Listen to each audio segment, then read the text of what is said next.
நாங்கள் ஸ்ரீநகருக்கு போன அடுத்த நாள் குல்மார்க்கு போகணும்னு சொல்லிட்டு பிளான் பண்ணலைங்க.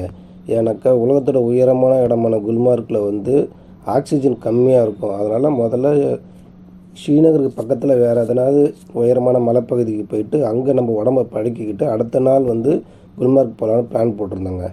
அதனால் நம்ம இன்றைக்கி போகிற இடம் வந்து தூத் பத்ரி. இது ஸ்ரீநகர்லேருந்து ஒரு 50 கிலோமீட்டர் தூரத்தில் இருக்குங்க. ஒரு 1 hour 1.5 மணி நேரத்தில் போயிடலாம். நாங்கள் அங்கே போனதுமே ஐஸ் மலையெல்லாம் பார்த்து ரொம்ப உற்சாகமாயிட்டோம். எல்லாருமே ஒரு குழந்த மாதிரி ஆகிட்டோம்.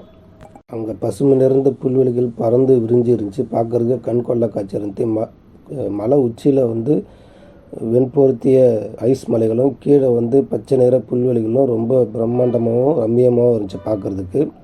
நாங்கள் அங்கே போனதும் குதிரையில் போகலாமா ஏடிஎம் பைக்கில் போகலாமா அப்படின்னு சொல்லிட்டு எல்லோரும் வந்து பேசிக்கிட்டு இருந்தாங்க. எல்லோரும் கலந்து பேசி கடைசியாக குதிரையில் போகலான்னு முடிவு பண்ணோம். முதல்ல ஒரு குதிரையோட ரேட்டு ஒரு ஆளுக்கு 2500 ரூபாய் சொன்னாங்க. கடைசியாக வந்து நாங்கள் வந்து 500 ரூபாய்க்கு பேசி முடிச்சுட்டு போனோம். ஆனால் அதுவே நாங்கள் ஜாஸ்தியாக தான் கொடுத்துட்டேன்னு சொல்லிட்டு நாங்கள் வரும்போது தான் எங்களுக்கு தெரிஞ்சிச்சு. வந்து 300 ரூபா கொடுத்து தான் சில பேர் வந்து போயிருக்கிறாங்க. அதனால் நீங்கள் போனாலும் அந்த மாதிரி காசு கொடுத்து ஏமாறாதீங்க. முடிஞ்ச வரைக்கும் நடந்தே போங்க. நடந்து போகிறதுக்கு அலோவ் பண்ணுறாங்க. நாங்கள் குதிரையில் போய்ட்டு எக்ஸ்பீரியன்ஸ் பண்ணணுன்றதுக்காக தான் நாங்கள் வந்து குதிரையில் போனோம். இல்லைனா நாங்களும் நடந்தே போயிருப்போம். அடுத்த நாள் வந்து குல்மார்க் போனோம். அங்கே போய்ட்டு எதுவும் டயர்டாகிடக்கூடாது, உடம்பு சிக்காகிடக்கூடாது அப்படின்றதுக்காக தான் நாங்கள் இன்றைக்கி வந்து குதிரையிலே போகிறதுக்கு முடிவு பண்ணோம். தூத் பத்ரியில் ஒரு பிரம்மாண்டமான ஃபால்ஸ் இருக்குது. அந்த ஃபால்ஸை பார்க்குறதுக்காக தான் நாங்கள் போயிருந்தோம். ஆனால் அந்த ஃபால்ஸ் பார்க்குறதுக்கு அலோடு இல்லைன்னு சொல்லிட்டாங்க. அதனால் அதுக்கு முன்னாடியே இருக்கிற ஒரு பார்க்கோடு நிப்பாட்டிட்டாங்க. அங்கேயே நாங்கள் கொஞ்ச நேரம் டைம் ஸ்பெண்ட் பண்ணிவிட்டு உடனே திரும்பி வந்துவிட்டோம். அங்கே போகிறதுக்கு 500 ரூபா ஒரு ஆளுக்கு குதிரையில் போகணுன்றது வந்து வேஸ்ட்டு தான். அதுக்கு முன்னாடி பேசாமல் ஒரு சின்னதாக ஒரு பார்க் இருக்குது. அந்த பெரிய புல்வெளி மாதிரி இருக்குது. அந்த புல்வெளியிலே நீங்கள் தாராளமாக டைம் ஸ்பெண்ட் பண்ணலாம். நல்லாயிருக்கு. எல்லாருமே அங்கே தான் உட்காந்துருந்தாங்க. நாங்கள் மட்டும்தான் புதுசாக வந்ததுனால எங்களுக்கு அந்த ஃபால்ஸை பார்க்கணுன்றதுக்காக போனோம். கடைசியில் அந்த ஃபால்ஸ் அலோடு இல்லைன்னு சொன்னதுனால நாங்கள் ஏமாற்றத்தோடு தான் திரும்பி வந்தோம். அது உள்ளே நிறையா வந்து இராணுவத்தோடைய சின்ன வீடுங்க, அந்த பதுங்கு குழிகள்லாம் இருந்துச்சு. டூம் ஹவுஸ்லாம் இருந்துச்சு. அதெல்லாம் நாங்கள் பார்த்தோம். எங்கள் கூட வந்த குதிரை ஓட்டிகள் வந்து மிலிட்ரி மேனோட பேச விடலை. அதே மீறி நான் போய்ட்டு ஒரு மிலிட்ரி மேன்கிட்ட போய் பேசினேன். இந்த மாதிரி ஃபால்ஸுக்கு அலோடு இல்லையான்னு கேட்டேன் அவர்கிட்ட. ஆமாம், அலோடு இல்லை, இது பாதுகாப்பு காரணத்துக்காக வந்து நாங்கள் ரெஸ்ட்ரிக்ட் பண்ணி வச்சுருக்குறோம் அப்படின்னு சொன்னார். அந்த ஃபால்ஸ் பார்க்குற வரைக்குமே வந்து ரோடு நல்லா தான் இருக்குது. ஆனாலும் இங்கே வந்து மிலிட்ரி மேன்ஸ் வந்து அந்த இடத்த வந்து விடமாட்டுறாங்க. இந்த லோக்கல் டூரிஸ்ட்டு வந்து பயனடையணுன்றதுக்காகவே குதிரையும் அந்த ஏடிஎம் பைக்கையும் விடுறாங்க. அதுவும் ரீசனபிள் ப்ரைஸாக இருந்தால் பரவாயில்ல. 2500 3000 சொல்லிவிட்டு 500 ரூபாய்க்கு கடைசியாக வராங்க. அது நேரடியாக முன்னாடியே வந்து 500 ரூபாய் சொல்லியிருந்தாக்கா கொஞ்சம் மன ஆறுதலாக இருக்கும். நிறைய ஏமாத்துறதுக்கு தான் ட்ரை பண்ணுறாங்க. அதனால் நீங்கள் தயவுசெய்து போயிட்டு ஏமாற வேண்டாம். குதிரையில் போகவே போகாதீங்க. அதில் வந்து வேஸ்ட்டு தான். அது டைம் வேஸ்ட்டு. முதல்ல நீங்கள் இங்கே ஃப்ரண்ட்டில் இருக்கிற அந்த புல்வெளியில் டைம் ஸ்பெண்ட் பண்ணாலே போதும். உள்ளே ஒன்றுமே இல்லை. அதனால் உள்ளே போய் ஏமாற வேண்டாம். ஃபால்ஸுக்கு அலோவ் பண்ணால் மட்டும் நீங்கள் குதிரையிலையோ இல்லை ஏடிஎம் பைக்லேயோ நீங்கள் போகலாம் தாராளமாக. அதுக்கு காசு ஸ்பெண்ட் பண்ணலாம். அது நல்லாயிருக்கும் பார்க்குறதுக்கு. நாங்கள் ஒரு 20 மினிட்ஸாக அந்த பார்க்கில் இருந்திருப்போம். அதுக்காட்டி அவனுக்கு வந்து போதும் சொல்லி எங்களை கூப்பிட்டு வந்துட்டானுங்க.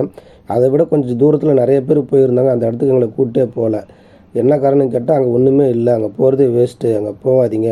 அதுக்கு ஆக்சுவலாக அது 1 கிலோமீட்டர் தூரத்தில் எனக்கு பார்த்தாலே தெரியுது. ஆனால் அங்கே எங்களை கூப்பிட்டே போகலை. அதனால் இந்த குதிரையில் போய் ஏமாறுறத விட நீங்கள் அங்கே ஃப்ரண்ட்டில் இருக்கிற புல்வெளியிலேயே டைம் ஸ்பெண்ட் பண்ணிவிட்டு ரிட்டன் வருது ரொம்ப பெட்டரான ஐடியா. அதேமாதிரி தூத் பத்ரி நீங்கள் பிளான் பண்ணுற அன்றைக்கே வந்து நீங்கள் டால் லேக்குக்கும் பர்ச்சேஸ் பண்ணுறதுக்கும் அன்றைக்கே பிளான் பண்ணிவிடுங்க. ஏன்னா வேறு எப்பயுமே உங்களுக்கு பர்ச்சேஸ் பண்ணுறதுக்கு டைம் கிடைக்காது. அதனால் நீங்கள் டால் லேக் பிளான் பண்ணுற அன்றைக்கே பர்ச்சேஸுக்கும் டைம் ஒதுக்கிடுங்க.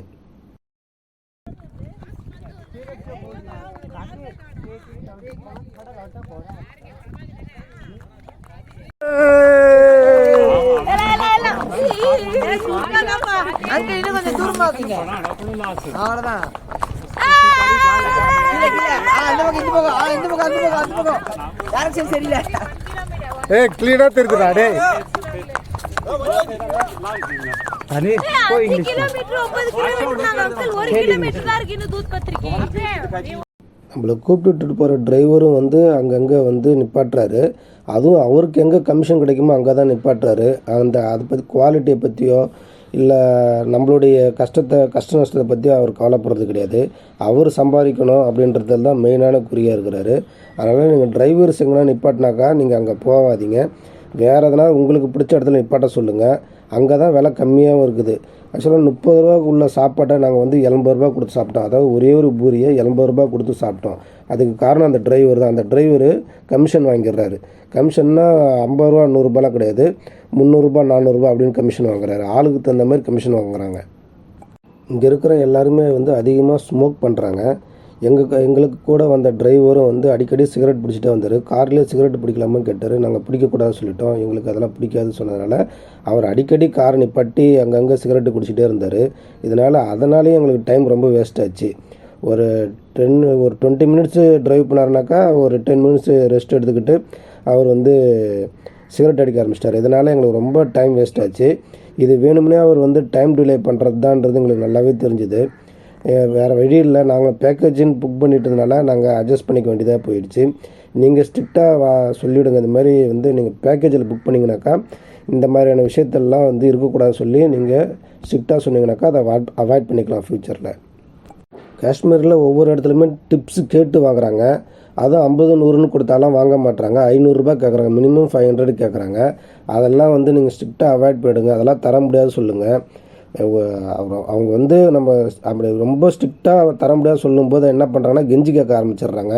எங்களுக்கு 2 குழந்தை இருக்குது, 3 குழந்தை இருக்குது, 5 குழந்தை இருக்குது, நாங்கள் படிக்க வைக்கணும் அப்படின்னு சொல்லி அந்த காரணத்தை கொண்டு டிப்ஸ் கேட்குறாங்க.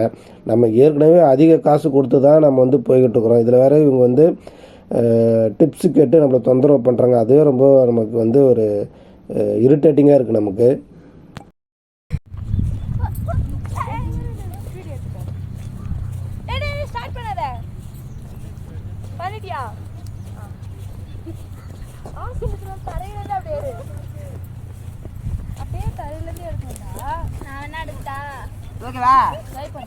முஸ்தபா முஸ்தபா டோடாரி முஸ்தபா போடாடி முஸ்தபா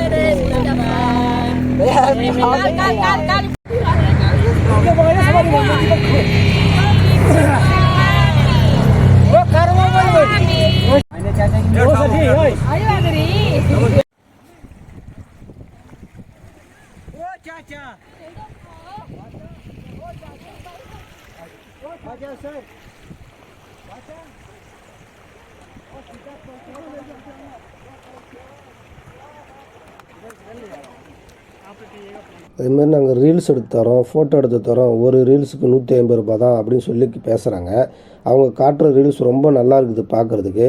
சரின்ட்டு ஒரு ரீல்ஸ் எடுக்கிறதுக்கு நாங்கள் வந்து பேசினாக்கா இல்லை மினிமம் வந்து 5 ரீல்ஸ் எடுக்கணும், 10 ரீல்ஸ் எடுக்கணும். ஒரு ரீல்ஸ் எடுக்கிற வரைக்கும் அவங்க எதுவும் சொல்கிறதில்ல. உடனே அடுத்த ரீல்ஸ் எடுக்க போயிடுறாங்க. ஏன் அந்த ரீல்ஸ் கொடுங்க அப்படின்னா இல்லை மினிமம் வந்து 5 இல்லை 10 தான் எடுக்கணும் அப்படின்னு சொல்கிறாங்க. ரொம்ப பயங்கரமாக ஏமாத்துறாங்க. அதனால் நீங்களும் வந்து இந்த ரீல்ஸ் ஃபோட்டோ எடுக்கிறதுலேருந்து ரொம்ப ஜாக்கிரதையாக இருங்க, ஏமாந்துடாதீங்க. அடுத்ததான் நாங்கள் டால் லேக்கு தான் போகிறோம். அந்த வீடியோவில் அங்கே என்ன ஏமாந்தோம், நீங்கள் என்ன ஏமாறக்கூடாதுன்ற விஷயத்தையும் அந்த வீடியோவில் நான் சொல்கிறேன். கண்டிப்பாக மறக்காமல் பாருங்கள்.